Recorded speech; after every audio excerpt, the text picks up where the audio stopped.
We're at week 7 of SAS already, and in this week's session, we start to introduce the topic of bullying. And so we'll talk about bullying over the next couple of weeks.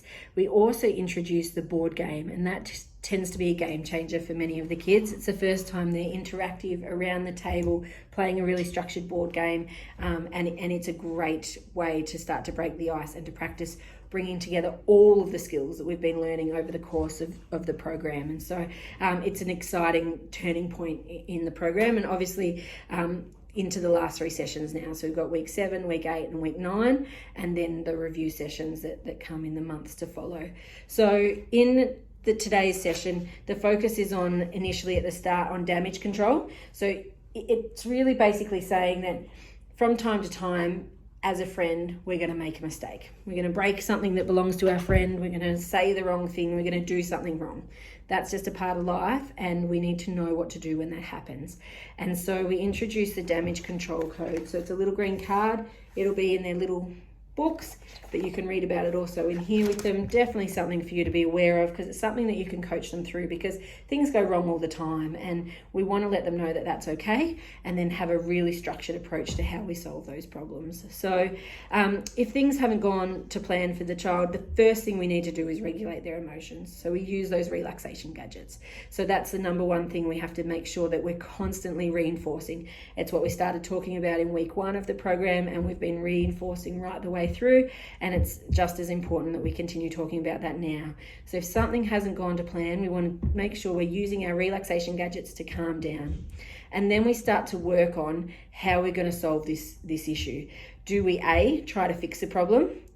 Do we B, politely ask someone else we trust for help?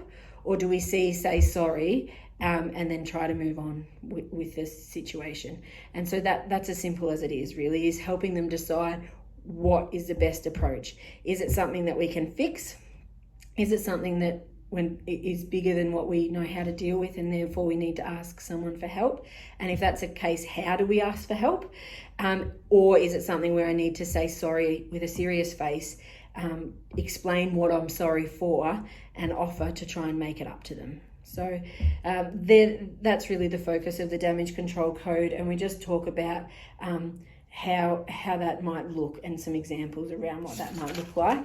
It would be great if that could be something that could be practiced at home. So if you know that there's often conflict between siblings where something gets damaged or broken, how do we make sure that they practice these damage control steps in their daily life? It's going to make it much more likely that it's going to stick. And the other part to that is, how do we practice these relaxation gadgets in everyday life? Because it's going to make it much more likely to stick. So the more you can reinforce that at home, the better. And we use some examples and things of situations, and we get them to role model that and talk through that. So we're trying to replicate some real life sort of situations, and the same happens in the board game. And then we start to look at, okay, well, bullying. Next week we'll talk more about what bullying is, about why people bully and all of that sort of stuff. But before we can get into talking about that, first we need to go, okay, well, what's the difference between an accident, a joke, and a deliberate nasty deed?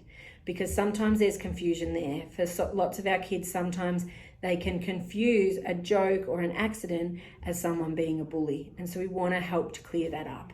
And so there's a really good activity on page 128 in the book that certainly wouldn't hurt for you to have a bit of a look at yourself, so that you can see for yourself what that looks like, so that you can have those conversations with them about that. So it talks about people who are nice to you most of the time, and then they might say something like, "It was so funny when you fell over. You ran really well though."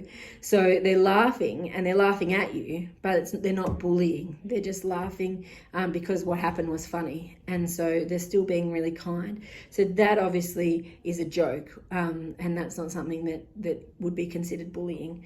So then you've got something like if they speak in an angry or sarcastic voice and they say, "Hey, loser," that might be a nasty deed. So we want to make sure that they're able to recognise the difference between when a friend's just joking around and when they're doing something that's deliberately nasty. So if someone is ignoring you all of the time, if someone's leaving you out of the game all of the time, if someone is continually doing things that upset you. So if they do something to upset you once, then that's not necessarily a nasty deed. But if they are regularly doing things that deliberately upset you, that would be a nasty deed.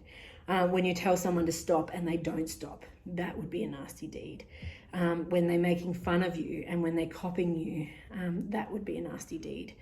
When they're whispering behind your back, that could be a nasty deed. Whereas if they say something silly and then you ask them to stop and they do, then that's just a joke. If they're offering to make it up to you, if they're saying, oh, I'm really sorry, can I make it up to you? Then that's a friend that might have been playing a joke or had an accident in terms of saying or doing the wrong thing. So it's just being able to differentiate between the two of those, I suppose.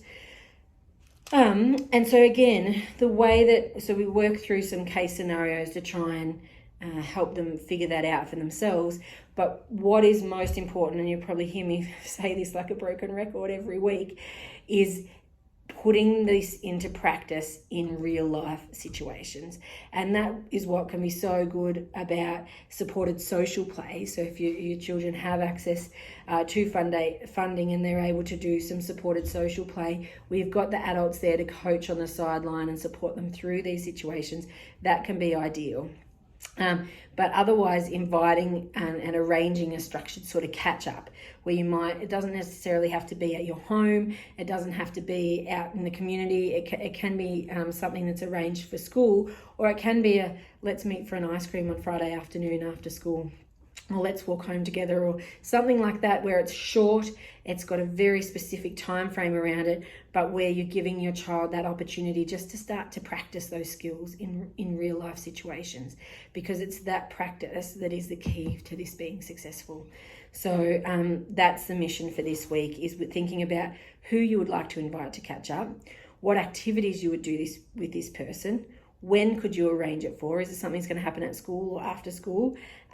What would you talk to your friend about during this catch up? And then what would happen if they said no? So having a bit of a plan around that and putting that into action. So if that's something that you can arrange with your child and set up, that would be invaluable in helping them get the most out of this program. Have a great week. We'll see you next week for session 8.